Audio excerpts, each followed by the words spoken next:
Viewers, நாங்களோட Lakshmi. நீங்கள் பார்த்துருக்கிறது 0 லக்ஷ்மி. இது ரிலேட்டடாக கமெண்ட் செக்ஷன்லையும் எங்கிட்ட இண்டிவிஜுவலாகவும் அப்படின்ட்டு நிறைய கேட்டாங்க. நான் அமைதியாகவே தான் இருந்தேன், உண்மைதான். பட் இருந்தாலும் லாஸ்ட் ஒரு 1 வீக், ஒரு 5 டேஸ் எடுத்துக்கங்க. இதில் யூடியூப்பில் நீங்கள் போய் மகாநதி குவிட் அப்படின்னு மட்டும் நீங்கள் சர்ச் பண்ணி பார்த்தீங்கன்னாவே நிறைய வீடியோஸ் இருக்கும். நம்மளுடைய சுவாமி வந்து குவிட் பண்ணுறாரு. ஆனால் வீடியோக்குள்ளே போய் பார்த்தீங்கன்னா கதையே வேறு.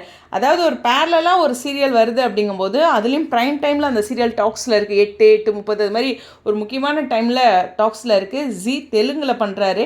ஸோ இதில் ஒரு ப்ரைம் டைம் அப்படிங்கிறதுனால இந்த ஒரு மிஸ் அண்டர்ஸ்டாண்டிங் ஏற்படுத்தியிருக்காங்க சிலர்.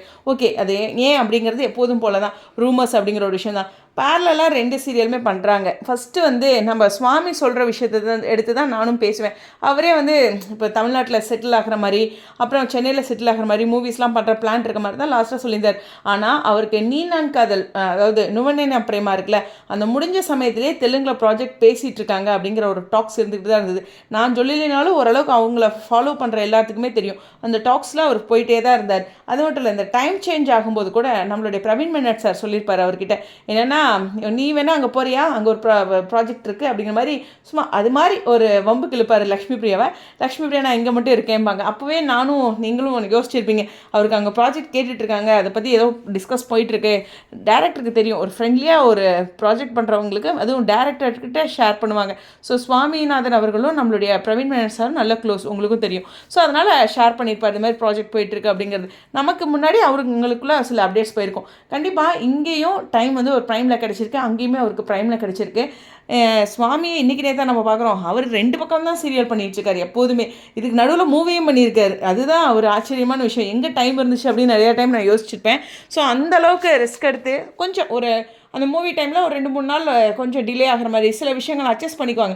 அந்த மாதிரிலாம் பண்ணாங்க அப்போது. ஓகேவா, எல்லாருமே அந்த ப்ராஜெக்ட் ரிலேட்டடாக இருக்கும்போது ஒரு ஈவெண்ட்டுக்கு போகிறோம், இல்லை வீட்டில் ஒரு ஃபங்க்ஷன்னா அது ரிலேட்டடாக சீரியலில் பேலன்ஸ் பண்ணிக்குவாங்க. இதெல்லாம் புரிதலுக்கு அவர் இதுக்கு நடுவுலேயே மூவி பண்ணுவாருங்கிறதுக்காக சொல்கிறேன். பட் சீரியலில் அந்த 15 நாளில் கண்டிப்பாக ஒரு நாள் 2 நாள் முன்ன பின்ன இருக்கும். ஸோ அந்த மாதிரி இருக்கும்போது, அதாவது 15 நாள்லேயும் ஷூட் நடக்காது, 13 நாளில் கூட முடிஞ்சிடும். அது மாதிரி சொல்கிறேன். அந்த பிரேக்கில் தான் அவர் அவங்க வீட்டுக்கே போவார். ஸோ இடைப்பட்ட இதில் எந்த பிரச்சனையும் வராது. 2 பக்கமும் சீரியலை பக்காவாக பண்ணி கொடுப்பாரு அப்படிங்கிறது தான். இதில் நான் தெரிஞ்சுக்கிட்டது என்னென்னா, இந்த ரூமர்ஸ் எங்கேயோ ஒரு இடத்துல ஸ்ப்ரெட் ஆச்சு. ஸோ மலேசியாவில் அவர் என்ன பேசியிருக்காரு அப்படிங்கும்போது, சுவாமியை நீங்கள் விஜயா ரசித்த மாதிரி தெலுங்கு சீரியலுக்கும் சப்போர்ட் கொடுங்க அப்படிங்கிற மாதிரி சொல்லியிருக்கார். ஓகேவா, அது மட்டும்தான் அவர் அங்கே மலேசியாவில் பேசுனது. மற்றபடி வந்து இந்த சீரியலில் பற்றி, இந்த சீரியலுக்கு ப்ராஜெக்ட் நான் கமிட் ஆகிறேன் அப்படிங்கிறத மட்டும்தான் சொன்னாரே ஒழிஞ்சு சேலஞ்சிங்கான விஷயம் ஷூட்டுக்கு ஷெடியூல் பற்றிலாம் எதுவுமே அவர் சொல்லவே கிடையாது. அதே மாதிரி இங்கே மகாநதியும் சக்ஸஸாக போயிட்டுருக்கு அப்படிங்கிறதுல அவர் சந்தோஷம்தான். ஸோ விக்கா அவருக்கு ரொம்ப மிகப்பெரிய டேர்னிங் பாயிண்ட்டு. நிறைய சீரியல்ஸ் பண்ணியிருக்கலாம், ஆனால் இதுவும் ஒரு மிகப்பெரிய டேர்னிங் பாயிண்ட் அவரோட கெரியரில். லைஃப் லாங் ஒரு சில சீரியல்ஸோட அந்த கெரியரில் அந்த பேர் அப்படிங்கிறது இருக்கும்ல, அது மாதிரி விஜய் அவ்வளோ பெரிய பேர் அவருக்கு வாங்கி கொடுத்துருக்காருல, எந்த ஒரு டவுட்டுமே இல்லை. அதனால் அவர் இந்த சீரியல்லேருந்து விலகிறது அப்படிங்கிறது கிடையவே கிடையாது. ஸோ இதில் நிறைய பேர் இந்த ரூமர்ஸை ஸ்ப்ரெட் பண்ணி பேசி கேள்விப்பட்டு இருக்கும்போது அதனுடைய குழப்பம் இருக்குது. ஸோ ஒரு புரிதலுக்காக 2 சீரியலும் அவர் பேரலாக பண்ணுறாரு. நானும் சில இடங்களில் மலேசியாவில் தான் அவர் என்னெல்லாம் பேசினார் அப்படின்னு எல்லாமே நான் ரெஃபர் பண்ணிட்டு தான் இதை நான் சொல்கிறேன். ஓகேவா, ஸோ அதனால் குழப்பிக்க வேண்டாம். இது பற்றி நம்ம போடுறவே வேண்டான்னு தான் நினச்சிட்டு இருந்தேன். ஸோ தொடர்ந்து நீங்கள் இதை பற்றி அமைதியாக இருக்கீங்க அப்படின்னு கேட்குறீங்க. அதனால தான் 2 சீரியலும் அவர் பேரலாக தான் பண்ணுவார். அதே மாதிரியே இந்த காட்சிகளில் அவர் இல்லைன்னுலாம் இல்லை. இப்போ ஒரு கால் ஷீட் கொடுத்துருக்காங்கன்னா பார்த்தீங்கன்னா, நீங்கள் அப்படியே அங்கே 2 தடவை உட்கார்ந்துருந்துட்டு அது மாதிரி ஒரு டேக் எடுத்துருவாங்க. அதுக்கப்புறம் வெளியில் பேசும்போது இருக்காது. அவரை காணவே காணோம் 2 நாள் சீன்லேயே நினைப்போம்ல, அப்போ அவர் உட்காந்துருக்க மாதிரி இருக்கும். அதவே நம்ம என்ன நினச்சிக்குவோம், இந்த போலீஸ் ஸ்டேஷன் சீனை தான் சொல்கிறேன், அவர் 2 நாள் அவர் சீனில் காட்டில் ஏதோ பிஸியாக இருக்குது அப்படின்னு புரிஞ்சுக்காமல் பேசிடுவோம். ஓகேவா, இதெல்லாம் வந்து ஒரு டேரக்டர் வந்து இன்றைக்கி வேண்டாம்ப்பா, அந்த சீனோட போதும், நாளைக்கு வாங்க, இன்றைக்கி நைட் ஷூட் வேறவங்களுக்குலாம் அப்படின்னு சொல்லுவாங்க. இதெல்லாம் ஒரு புரிதல் தான். ஓகேவா, ஸோ அதனால் இது அதில் காவேரியோட சீன்ஸ் தான் அதிகமாக இருந்தது. அது மாதிரி ஒரு இடத்துல இல்லையே அப்படிங்கிறத நம்ம புரிஞ்சிக்காமல் கேள்வி கேட்கக்கூடாது.